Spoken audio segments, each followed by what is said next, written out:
Ești prea sus ca să simți că ne pare rău, prea sus ca să fim împreună din nou, prea sus să mai sper, dar știu că ne vezi de acolo din cer, prea sus ca să simți că ne pare rău, prea sus ca să fim împreună din nou, prea sus să mai sper, dar știu că ne vezi de acolo din cer, ești prea sus. Nu te mai aud o vreme, știu doar că ai plecat prea devreme. Pe cine să dau vina, pe cine să acuz, că acum noi ne strigăm durerea, tu n-auzi.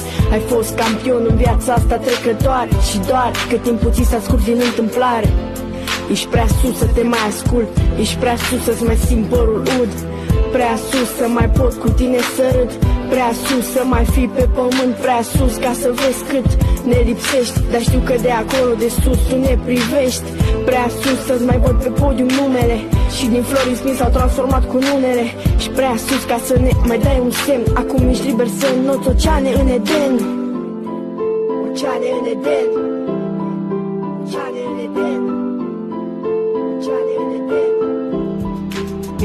Ești prea sus ca să simți că ne pare rău, prea sus ca să fim împreună din nou, prea sus să mai sper, dar știu că ne vezi de acolo din cer, prea sus ca să simți că ne pare rău, prea sus ca să fim împreună din nou, prea sus să mai sper, dar știu că ne vezi de acolo din cer, ești prea sus. Ai plecat, nu se aștepta nimeni. Cum se face că toți știau că erai bine, mereu cu zâmbetul pe buze, bine dispus. Sper că ai rămas la fel și acolo sus.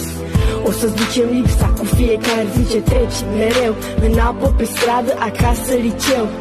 Și lumea a spus că în ziua în care te-ai dus nu le-a venit să creadă că ai apus, dar eu le-am spus și m-aud repetând că stelele și-au locul pe cer, nu pe pământ.